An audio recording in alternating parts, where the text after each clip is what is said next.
Okay guys, make sure to like, comment, and subscribe. Now, fasten your seatbelts. Here we go. Alright guys, welcome back, and it's Thursday, September 3rd, and it's 11:44 p.m. Alright, I've already finished one video and I've uploaded it. It is there, but it's processing, so not sure if you will get it this side of midnight or not, but let's hope. Anyway, I'm going to go on and do a short news video as well so that we don't get too far behind with the news. And let's jump over there now. Not literally, but you know, figuratively speaking. Now, I did thank the following people in the last video, but some people may not want to listen to Q. So I do want to make sure that I thank the following people. And they are donors via Coffee. And as I explained in yesterday, I think it was, Coffee now has the option of being able to, you have the option of being able to give monthly, just like Patreon. The difference is Patreon does keep back a portion of what you give for, you know, to pay for their platform, and whereas Coffee does not. Whatever you give is what the creator receives. So that is that, and many of you have already switched over, so thank you so much. Rebecca of Grandma Farm, now she gave a monthly donation, so thank you so much. Margot Creekmore, Heather, now that is not Heather H in Houston because she goes by HH, but this is another Heather, I presume, anyway, and she is giving monthly. Stacy Davidson, Mithridates, now I'm not sure if I'm pronouncing that or not, and forgive me if I'm not, but thank you very much. And Tyler, also Mary. So thank you guys so much. It makes it possible for me to do what I do, and I appreciate it very, very much. Now, let's get into the news. All right. Now, let's just start from the beginning because it's a very good place to start. Okay, U.S. will not join World Health Organization's coronavirus vaccine effort, White House says. Now, this is from Monday, actually, or well, September 1st. Yeah, was that Monday? No, I don't know. I'm all mixed up. When was September 1st?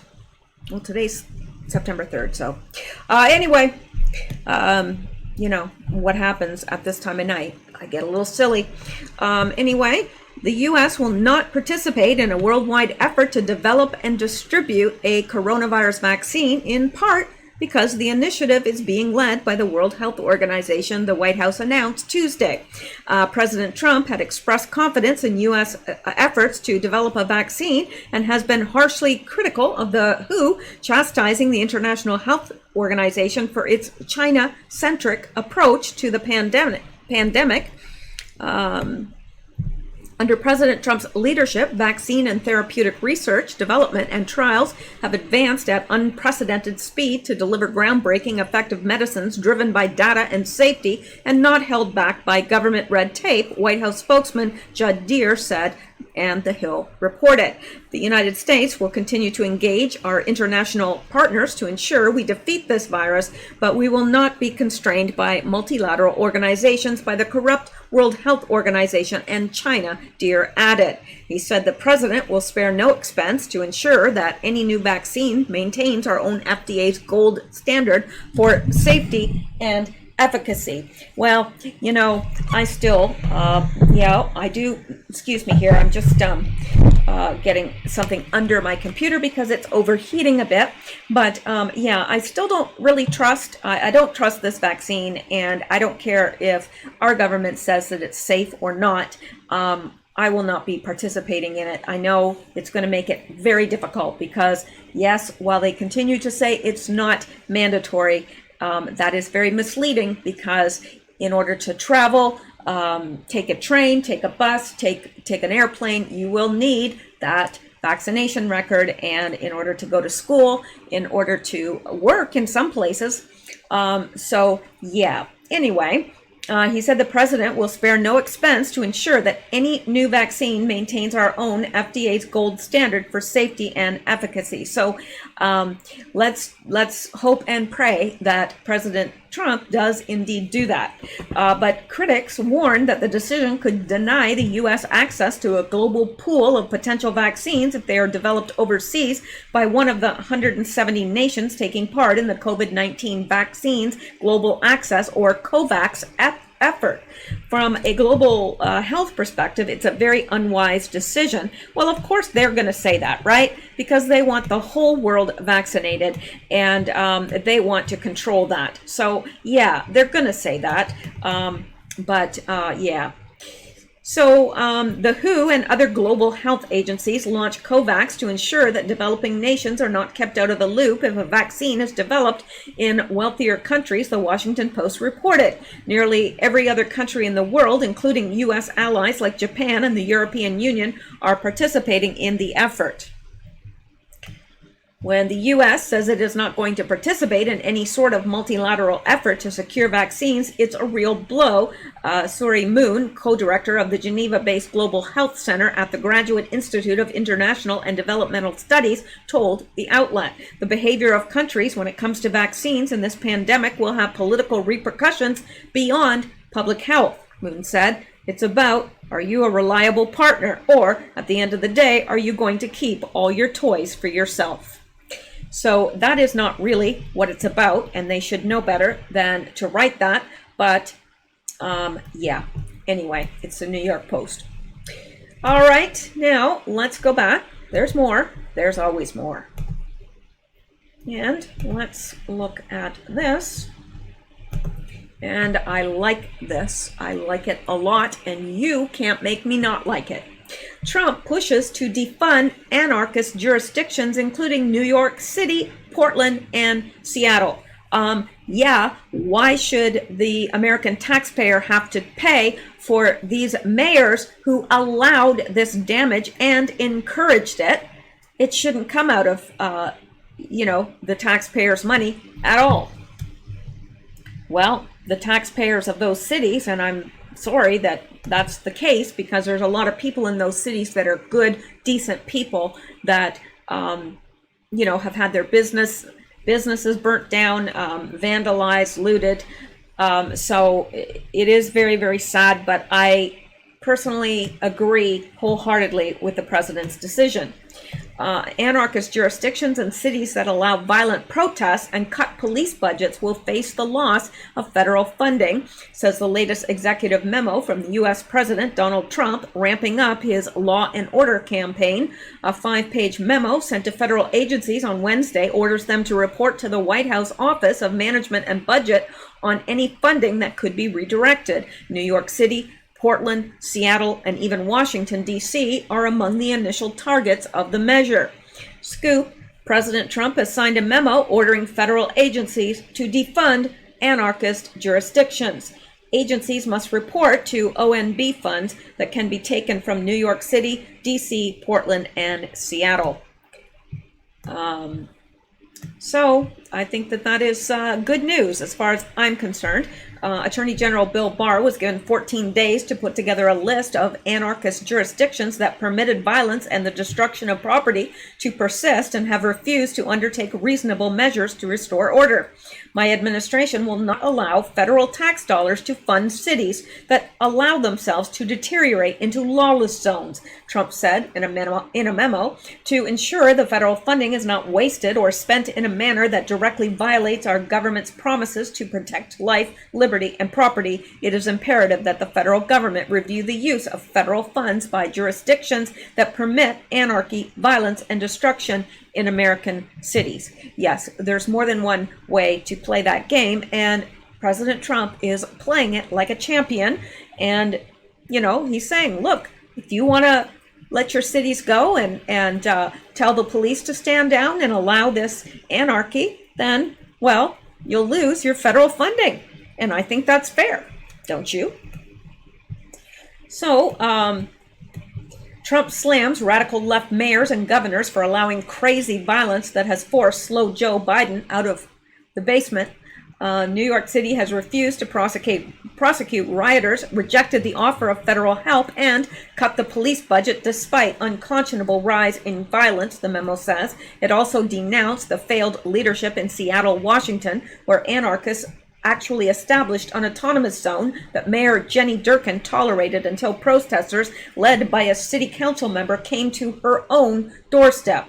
Portland, Oregon Mayor Ted Wheeler continues to support peaceful protests that have besieged a federal courthouse for over 3 months and even set his own apartment building on fire. DC Muriel Bowser also made the list for allowing rioters and anarchists to engage in violence and destruction in late May and early June that required Trump to deploy the National Guard. The memo was drafted prior to last week's incidents following the Republican National Convention, when angry mobs attacked those in attendance, including Senator Rand Paul, in part because Bowser refused to allow additional security. OMB Director Voigt told the New York Post that the administration was exploring all options to ensure federal resources flowing to lawless cities aren't being squandered. That's just wise. The lack of law and order surrounding these riots and response from local leadership is a dereliction of duty, Voigt added. Our men and women in blue cannot be handcuffed by local leadership in their efforts to respond to riots and protect their fellow citizens. And blackmail Americans into voting. Biden condemns riots and violence in language Trump supporters say amounts to extortion. Initial protests over the death of George Floyd, an African-American man who died as Minneapolis, Minnesota police attempted to arrest him at the end of May, quickly escalated into riots and unrest, first in the Twin Cities and then spreading across the U.S. Trump has pointed out that the cities where riots have taken place are run by Democrats who refuse federal assistance to reestablish order. After months of referring to the unrest as peaceful protests, mainstream media outlets began blaming the riots on Trump and noting that it makes Democrats look bad in the polls. Democratic presidential nominee Joe Biden denounced all violence earlier this week, but Republicans accused him of, in effect, threatening Americans with more violence unless they vote for him. Well, I can assure you that if we vote for him, that violence will not be our only problem. All right, let's move on and see what else we have here. All right, now I'm going to, let's take a look at this. Whoops. I don't know why all these links don't work. Well, some of them do. All right. Ghislaine Maxwell's list became unsealed yesterday. Look at the Democrats and Republicans connected to Jeffrey Epstein. Now, let's move down here. Ghislaine Maxwell's list became unsealed yesterday. Look at the Democrats and Republicans connected to Jeffrey Epstein. Ghislaine Maxwell. Okay, well, how many times do they have to repeat that? Here's what happened while y'all were strategically distracted by the COVID mess. Shows connection to Epstein over the years.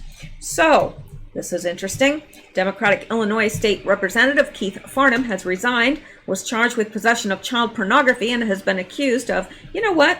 This is interesting because a lot of this was what Q had mentioned. A lot of this stuff.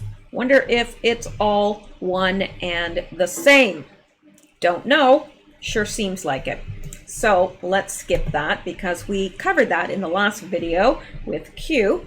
So let's move on now and let's look at this. Woman viciously assaults child over his Trump sign, police say. Well, you would think that adults would try at least to act like adults. Police in Boulder, Colorado are searching for a woman who allegedly assaulted a child during an altercation over a sign in support of President Donald Trump. The reported crime occurred earlier this week when a 12-year-old was riding his bicycle while carrying a Trump campaign sign. KMGH TV in Denver reported the boy was attacked while riding the bike near the intersection of Folsom Street and Glenwood Drive in the city. The boy's father, Jesse Rosales, told police his son was riding with the sign when the woman turned around in her vehicle and told the boy, "You want something to look at?" That's when police say the woman became violent, per a report obtained by the outlet. So, police said the suspect began punching the boy in the back of the head and on his arms with a closed fist. She also allegedly scratched him. Per the police report, the woman then attempted to steal the Trump sign, which the child was using as a shield. Prior to the attack, the boy told police the woman stared and laughed at him. In an interview with KMGH, the 12-year-old expressed fear and disappointment at being attacked by an adult over a political sign. I didn't want any conflict, anything, the child said. I just wanted to show what I believe in. The boy added, just don't attack people because what she did to me, that's not okay. He told the outlet he had been attacked before over his support for the president, but never by an adult. Rosales told KMGH he would like to locate the woman so he can file criminal charges against her. And Donald Trump Jr. said, more Joe Biden voters terrorizing kids. This is becoming far too common of an occurrence. Sick. Boulder police. Woman assaults 12-year-old boy for carrying Trump campaign sign. Tries to steal it. So, yeah. And let's move down here. The alleged attacker was described as a white woman in her late 20s to mid-30s with a blondish or brown shoulder-length hair. The boy said she was riding a gray-blue moped and wearing a tan jacket and blue jeans. The Republican National Committee issued a statement about the reported attack Wednesday. The party asked Democratic presidential nominee Joe Biden to disavow this act of hatred and violence on a child. The statement was also directed at Colorado Democrats. So I don't believe that there is actually a video of it occurring, but let's look at this. Punched and scratched, a 12-year-old boy tells Denver 7 he was attacked by a woman in Boulder for showing his support for President Trump while out riding his bike. Reporter Addie Gamardo spoke with a boy who says he's disappointed in people right now. Yeah. Cars and bikes zipped down Folsom Street in Boulder. And on Monday, a 12-year-old boy went for a spin. I was riding my bike with my Trump sign. A yard sign reading Trump, hence, keep America great. I didn't want any conflict, anything. I just wanted to show what I believe in. The boy asked that we not use his name or show his face. He tells Denver 7 people looked and laughed. Sometimes I would put it between my arms just to have it there. But a woman driving a gray-blue moped took it a step further. He says she made a U-turn and came after him. And then she kept looking at me. Then she turned to me and she said, hey, you want to see something? And then she just started hitting me. He used the sign to defend himself and tried to get away. She hit me in the head, the back of the head. She hit me in my arms. This isn't the first time he's been attacked for his political views. I was just shocked about what happened. But says it's the first time by an adult. I'm feeling disappointed. I'm disappointed of the people right now. I mean, they're willing to attack anybody just because of their political views. Boulder police say the assault happened off Folsom Street and Glenwood Drive just before 2 p.m. The suspect is described as a white woman in her late 20s to mid-30s with blondish brown hair just past her shoulders.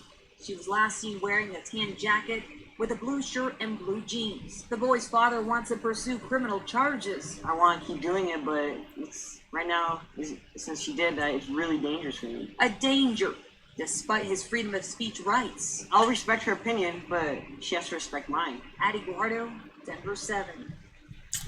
Yeah, that's sad. That is really sad when you have to stoop to attacking a 12-year-old boy because you don't agree with his politics. Give me a break.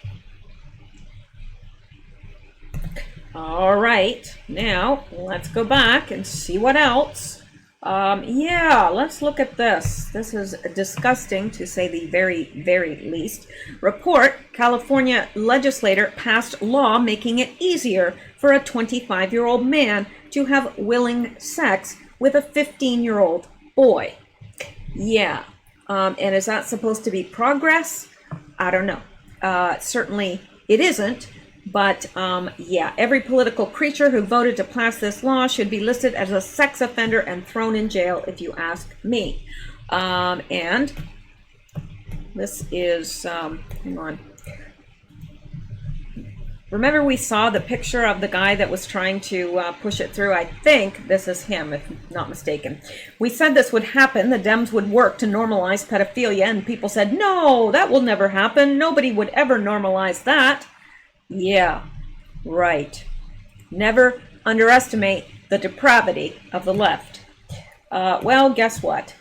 Here we are. California lawmakers just passed a bill Monday that will reduce penalties for adults that engage in oral or anal sex with willing minor child if the sex offender is within 10 years of the age of the victim and they're the same sex. So a 25-year-old man can now have willing sex with a 15-year-old child and may not have to register as a sex offender. Willing sex with an adult man? Are we now suggesting that grooming isn't a thing? This is outrageous. And the lawmaker sponsoring the bill is named Scott Wiener. How perfect, right? Why are all the political wieners child predators? That's, well, you know, with a name like Wiener. It's absolute degeneracy, and every person who passed this law should be charged with sex abuse and thrown in prison. The bill now heads to the desk of Governor Gavin Newsom. Well, there won't be any resistance there. So, yeah. Last night, the California state legislature passed SB 145, and it now goes to Governor Newsom. It would lower the penalties for adults who have sex with willing same-sex minors. Judges could decide if adult has to register as sex offender if the offender is within 10 years of age of the victim. And this is the guy, you know, Wiener guy. From Breitbart, according to SB 145, the legislation would exempt from mandatory registration as a sex offender a person convicted of certain offenses involving minors if the person is not more than 10 years older than the minor and if that offense is the only one requiring the person to register. The measure would allow a judge to decide if an adult who engages in oral or anal sex with a child must register as a sex offender if that person is within 10 years of age of the victim. Now, I'm sure that Mr. Wiener probably brought this bill up because he himself wants to engage in these activities. That's what I would assume. In January 2019, the San Francisco Examiner reported on the introduction of the bill by State Senator Scott Wiener, who claimed the current law, which states oral and anal sex between adult within 10 years of the age of a willing minor, requires the adult to be registered as a sex offender, discriminates against LGBT individuals.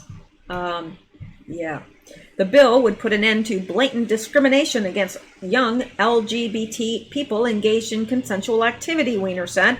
This bill is about treating everyone equally under the law. Discrimination against LGBT people is simply not the California way. These laws were put in place during a more conservative and anti-LGBT time in California's history. They have ruined people's lives and made it harder for them to get jobs, secure housing, and live productive lives. It is time we update these laws and treat everyone equal. Whining, sniveling malcontent. That's what Scott Wiener is. What I don't understand is why liberal men just can't leave children alone. Well, that's what occurs to me right off the bat. We see it everywhere. These people sexualize children with drag queen story hours, TV, movies, books, and don't get me started on Netflix programming or Hollywood, for crying out loud. It's disgusting how the left is always so excited to sexualize children. Just leave them alone and let them be kids. This garbage here, though, is taking things to a really sick and twisted level, which is exactly what the entire godless Democrat Party has become. Sick and twisted. Yeah, I would agree with that wholeheartedly. So let's come back now, because there's more, and let's look at this. District attorney under fire for policy that considers looters' needs when determining charges. No, but I really did need that Mercedes. Don't charge me. I don't have a car and it needs to be a Mercedes. I didn't do anything wrong. I needed it. I needed that 54-inch flat screen TV. I didn't have one. I needed it. That's, I guess, I don't know. How does that work? California District Attorney wants prosecutors to consider the personal needs of people arrested for alleged looting when determining how to charge them. The mandate from District Attorney Diana Becton of Contra Costa County in San Francisco Bay Area does not let suspected looters off the hook entirely. However, it does give prosecutors several factors to consider in deciding whether a person should be charged with burglary, petty theft, or grand theft, or with looting. In order to promote consistent and equitable filing practices, the following analysis is to be applied when giving consideration to filing of PC 463, according to a copy of the guidelines released to East County today. When evaluating someone suspected of looting, a government attorney must ask the question: was this theft offense substantially motivated by the state of emergency, or simply a theft offense which occurred contemporaneous to the declared state of emergency? Yeah, that will work. Among the factors to be considered in answering this question are the following: was the target business open or closed to the public during the state of emergency? And what was the manner and means by which the suspect gained entry to the target business? Other factors include: what was the nature, quantity, value of the goods targeted? And was the theft committed for financial gain or personal need? The final factor, according to Becton's office, reads: is there an articulable reason why another statute wouldn't adequately address this particular incident? The police is taking flack from the mayor of Antioch, which is one of the county's biggest cities. When I read the policy, it was disturbing, Antioch Mayor Sean Wright told East County today. I understand the difference between protesting and looting. Peaceful protesting is okay, looting is not. For the district attorney to put out that kind of a plan is irresponsible, and where do you exactly draw the line on need? Because these are people's businesses that are being impacted and livelihoods that are being destroyed, Wright said. Steve Aiello, president of the Antioch Police Officers Association, also panned the county's guidelines, which, according to Snopes, were issued in June, and we all know you can trust Snopes, right? It's reckless for the district attorney's office to have this type of policy because it hurts the community, local business, and business owners. It shows the district attorney's office is picking and choosing the types of crimes it will prosecute versus just following the laws on the books, Aiello told the local outlet. At what point does our district attorney's office advocate for the victims? Well, apparently never. Because, these looters, they need it, man. They need that 54-inch flat screen TV. They need that third pair of Nikes. If it's not the district attorney's office, who then becomes the advocate and safety net for the victims and ensuring restitution is made, he added. Becton's spokesperson, Scott Alonso, defended the DA's new stance on suspected looting crimes. The guidelines were put in place by DA Becton and her senior leadership team because of the pandemic. Oh, please. It is really important to underscore these guidelines are because of the COVID-19 shelter in place, he told East County today. Oh, because there's COVID, we can all just, loot stores and just take whatever we need. Just make sure you need it. I need a Mercedes. Can't I just take that? Why? The guidelines were, we look at if the theft is because there's a state of emergency, or is it simply an offense contemporaneous to the state of emergency. We wanted to ensure consistency across the office is considering any criminal charges for alleged violation of PC 463, Alonso added. PC 463 is the reference to the California Penal Code Section 463, which outlines definitions and punishments for the crime of looting. Well, yeah, doesn't sound like it sounds like they're going to go very, very easy on the looters.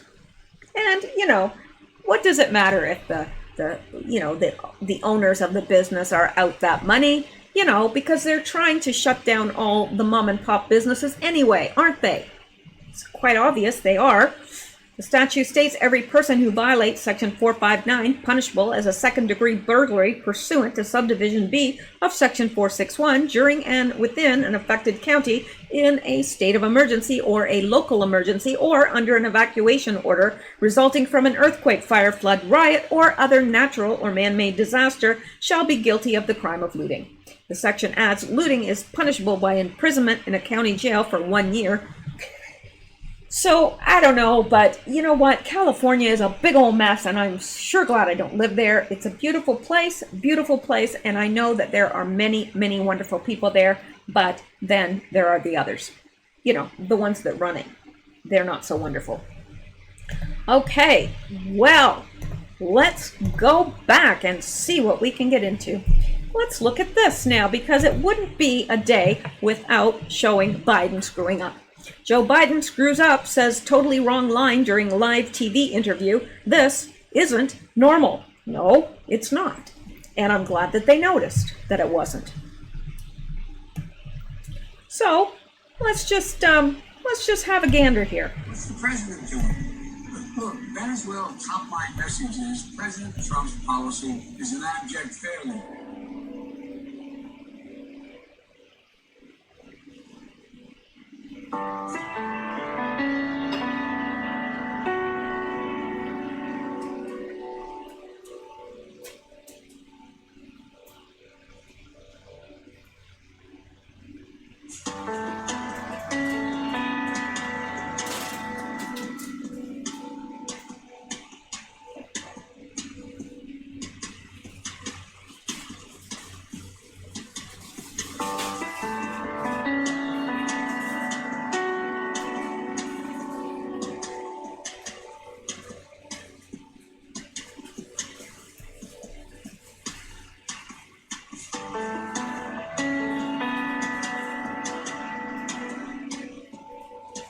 Okay, instead of this, I thought that this was going to be the actual, let's see if we can come down here and find the actual clip.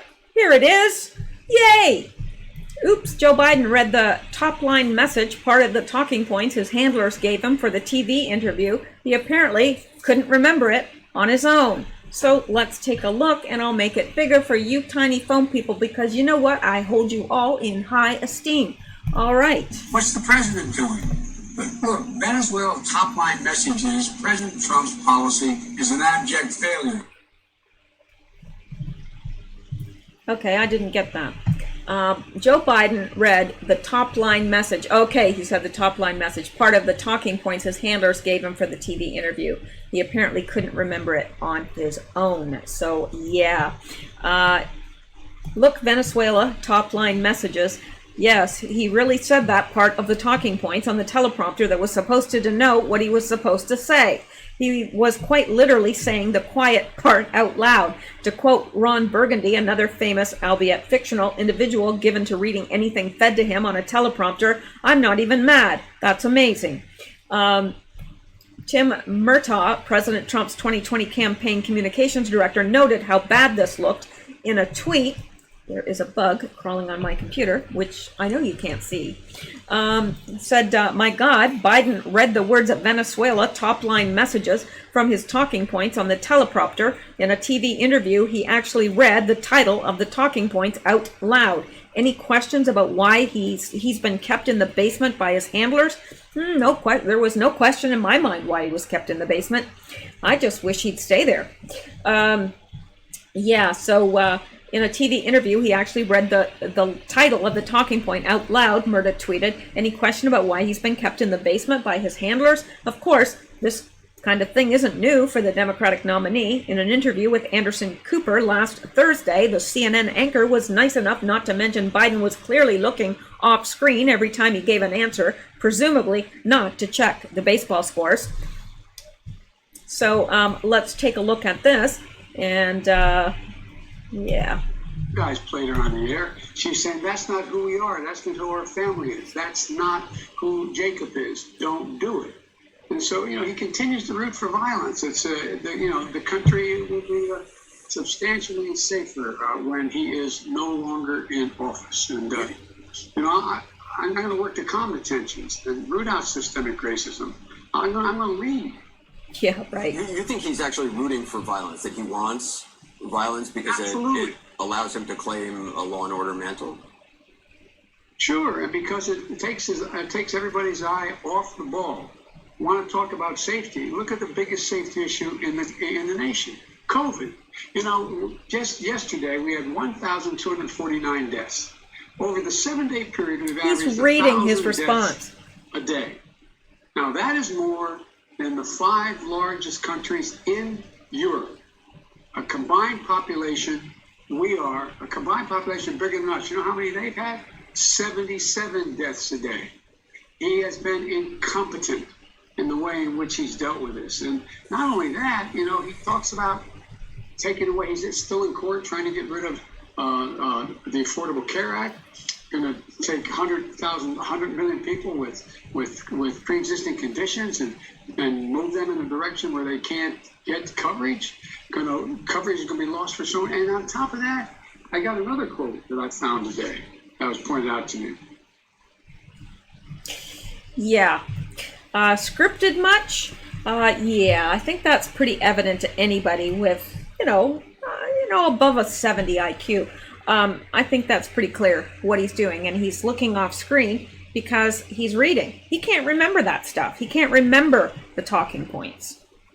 Here he is in May during a live stream, clearly looking lost before telling someone off screen to put that back on. Yeah, let's look at this. Joe Biden is totally lost without a teleprompter. He is fumbling around trying to think before finally asking staff to put that back on. Look, one of the things that that I think is really important is that we somehow put that back on. There's somehow that we're in a situation where we Yeah, well, yes, and that's my cat. If you are thinking that it's your cat in the background, it's not. It's not. It's Sammy. Sammy likes to make himself known. And, well, we acknowledge you, King Sammy. Yeah, we have to make him think that he's boss. I'm not sure what that was from context or why it needed to be put back on, but we can venture a guess. And then there was this touching moment, also from August. Oh my, Sammy's into stuff. All right, I'm calling you today. There are 3 reasons Joe Biden needed a script to understand why his handlers chose phony Kamala Harris to be his VP. Yeah, remember that where he had to, he had a script there that he was reading from as to, for Kamala Harris there. I think we've covered that a bit ago. Everyone wants to be told they'll be on the Democratic ticket from a script clearly visible in front of the MacBook here because the top line of the ticket either can't be bothered to make the pitch to you extemporaneously or simply can't make it extemporaneously. I understand that every word from President Trump's interviews will be poured over as if they were hieroglyphs on ancient papyrus. I also understand many of them are felicitous. This is an election year, and the kind of scrutiny is the role of an active and functioning media. However, when Joe Biden can read the title to his talking points off the teleprompter during a TV interview and it hasn't gotten a whit of coverage, particularly given Biden's diminishing returns in the cognitive department, are a major issue this campaign, well, that's where the dysfunction seeps into the system. Whatever the case, it's clear that Joe Biden is out of the basement for good. Post-convention, how much handlers can keep him away from situations like this is another question entirely. He may be on script now, but he's still Joe Biden. Yeah, and that says everything, doesn't it? Well, let's go back now. And let's look at this because it says "ha" next to it, so it must be funny, right? Protesters have gathered in front of Nancy Pelosi's San Francisco home and are stringing up curlers and blow dryers on a tree after a video surfaced of Pelosi getting her hair done indoors, maskless, at a San Francisco saloon. And these women are mad, and don't make women mad. Really, don't. And especially don't take away their hair salons and nail salons because they get ugly. Well, not just ugly appearance-wise, they get ugly. I'm telling you. These women want to get their hair done and their nails done. Can you blame them? That's what women like to do. I know, because I am one. I like to get my hair done and my nails done. Well, my toes done. I just, it's just part of being a woman.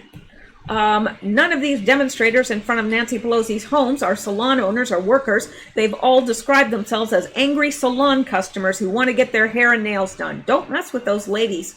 Look, they look like they're mad. And I would be too. Come on here. Where did for heaven's sakes. Here we go.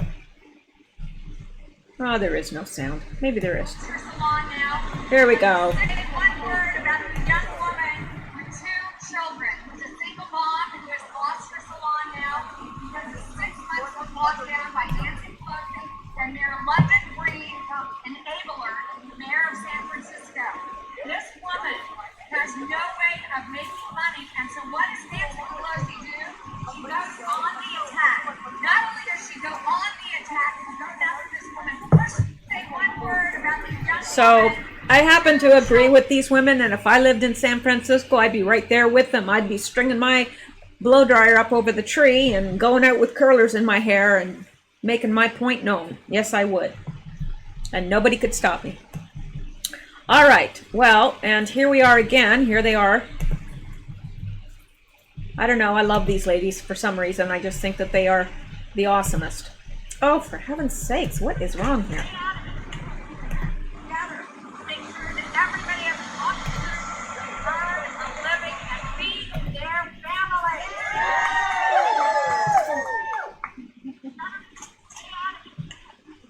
Together, make sure that everybody has an opportunity. Well, I just think that this is awesome, and I like their little handiwork, wrapping all this stuff up around the tree.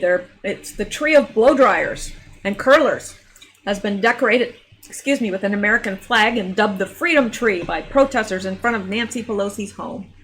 Well, yeah.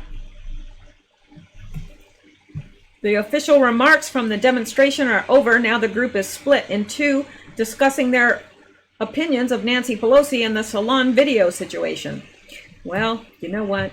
I think those women are awesome. I do. I don't know about what you think, but I think they're pretty awesome. So let's you gotta love Trump. You've got to love him, really. McEnany humiliates Cuomo for saying Trump will need an army. It is rare you hear a Democrat governor nakedly admit to failure. You gotta love it. No, really, you do. White House Press Secretary Kayleigh McEnany just crushed and humiliated New York Governor Andrew Cuomo for claiming that President Trump would need an army to be able to walk safely in the streets of New York City. It all started after the president announced that he would halt sending federal funds to cities that allow anarchy and have defunded their police departments. Clearly, Cuomo got upset by that announcement and, being the nice guy that he is, said he can't come back to New York. He can't. He's going to walk down the street in New York. Forget bodyguards. He better have an army if he thinks he's going to walk down the streets in New York. Yes, that is my cat. That is my very loud, obnoxious cat. From the point of view of New York City, this has been the worst president in history. Look at the best thing he did for New York City was leave. It says, look, the best thing he did for New York City was leave. Good riddance. Let him go to Florida. Be careful not to get COVID, Cuomo added. Can you imagine? Can you imagine? Unbelievable. But then look at it. And I do mean it. I don't know. That's... I'm going to have nightmares now. So basically, he threatened the life of the President of the United States should he come to New York City, but apparently Cuomo will get away with it. Well, don't be too sure. New York Governor Andrew Cuomo on Wednesday all but threatened President Trump's safety if he returns to New York City in a rant responding to an exclusive story by The Post that Trump is looking to pull federal funds from lawless cities, including New York.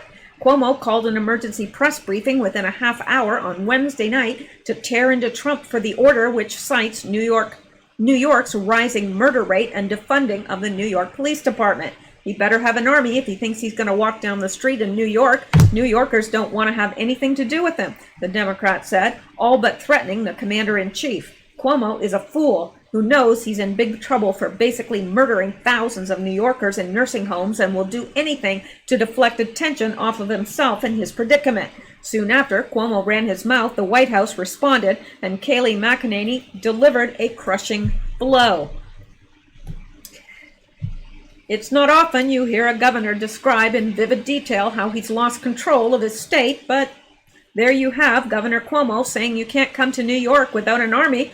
Well, I guess that is the case when you have more than 1,000 shootings before Labor Day, when there's a 277% increase in shootings in a 1-month period over the year prior, she said. It's very rare you hear a Democrat governor nakedly admit to failure, and that's what Governor Cuomo has just done for us.